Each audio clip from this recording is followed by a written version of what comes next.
So you can see some of these treatment differences as far as, you know, using the high residue cultivator and not. We also tried some different management strategies in season, so crimping between the rows versus using that high residue cultivator again.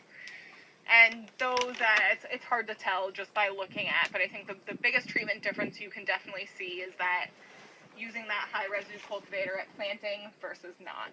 Jessica, width of the sweep that you used, width of the sweep. Oh, so the width of the sweep, Mike, do you know what the width of the sweep is on that high residue cultivator? They're not too wide. I don't know, like 18 foot.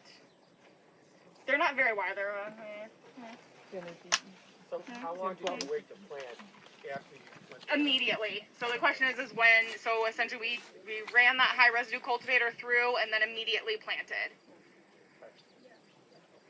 And so, did you do anything other than red clover, or just red clover? so just medium red clover. We'll see further back we've got some corn that's planted into the rye and vetch, and we manage that system differently. But with the clover, that high residue cultivator seems, you know, again, we don't have the data, but visually looking at all the treatments, that definitely seems to be a more effective strategy. Again, in dry years. In wet years, it's definitely more of a mixed bag, I would say. Just because that mat that gets undercut just sits right back down. Are you going to look at other like Salanta clover? Is that going to overwinter here? Is that a concern? So we tried crimson clover the year before last, and essentially when we crimped it, it just completely died, and so we had no weed suppression. So it overwintered, and we planted into it, and it just died. So it wasn't effective, but I think that's the only clover we've. Yeah, Balanta clover won't overwinter. Like Jessica says, one of the challenges with these systems, the corn, we really need to have a legume in here for nitrogen. And even what the conventional folks are finding with these high residue systems is understanding how to better manage for nitrogen, whether it's applied nitrogen or understanding more how to get that nitrogen more available is really key.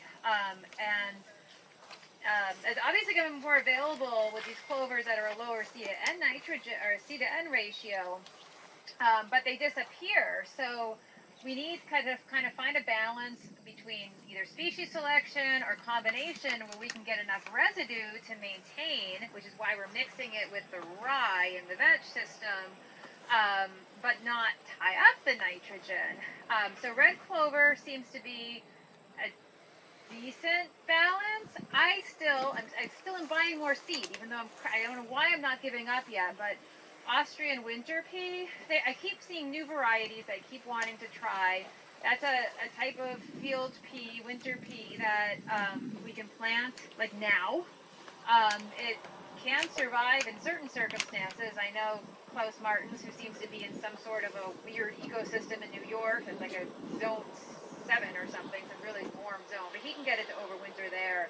But because it has a higher C to N ratio, so that's a legume that can be crimped and maintained, and it can be crimped earlier, and it doesn't have some of these crazy hard seed issues that hairy vetch does, which is going to be a continued concern.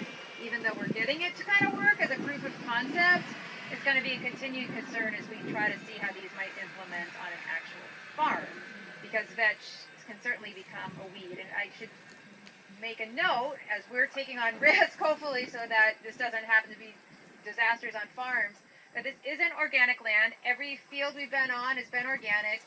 We're considering this transitional, because if we have a disaster, we want the ability to be able to spray out that vetch seed. So we're considering this like quote-unquote transitional land. One of the key elements of the system is the Inter-Row Crimper, which is essentially these little crimper units that can go between the rows. And there's some that are designed so that you can kind of change the width, so you can actually overlap them, so you can use it as a full width crimper, and then center them in between your rows, so you could use them between row. The system I see this most mimicking, and Mike might be able to talk more about this, or Bill Tracy even, is the Kura clover system that was researched in the Department of Agronomy for years by Dr. Ken Albrecht, Albrecht is the other guy from Missouri. What I understand, what Ken found in those systems was one of the keys to that system working was you needed to get, you needed a herbicide to get that Kura clover suppressed. And again, even with these high cover crop systems that are being adopted on conventional farms, one of the things we're seeing is that suppression component is key too. So nitrogen is key, and the suppression component is key. There are some organic herbicides, none that really seem to be appropriate in this situation. So how do we consistently mechanically suppress until the corn can get a jump on growth? So the Inter-Row Crimper seemed to be an option, but again, what species is going to be suppressed too? But that's where kind of this layering of undercutting for suppression, Inter-Row crimping for suppression.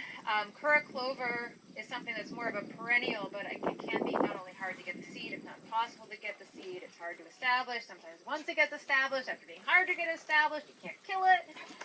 Sounds great. So I don't know if that's the best choice. But red clover is something that we typically can grow well here in Wisconsin.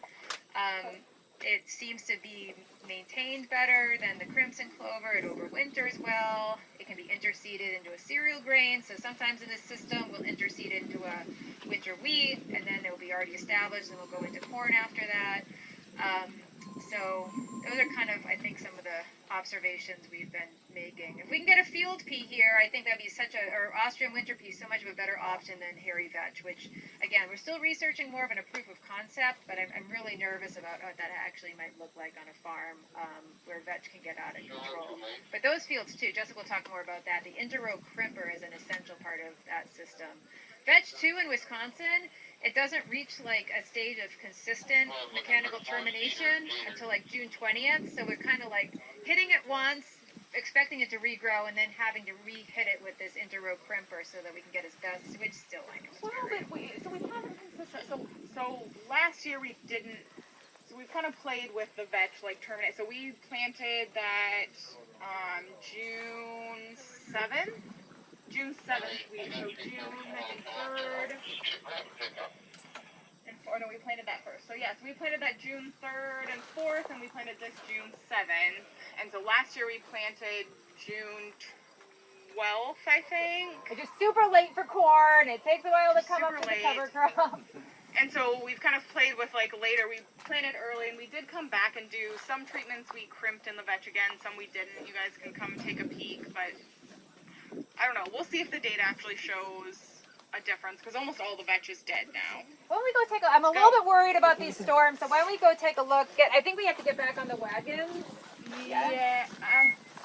It's a couple blocks up. Okay, let's get, I think we're going around on the wagons, but it's just a couple blocks up this way.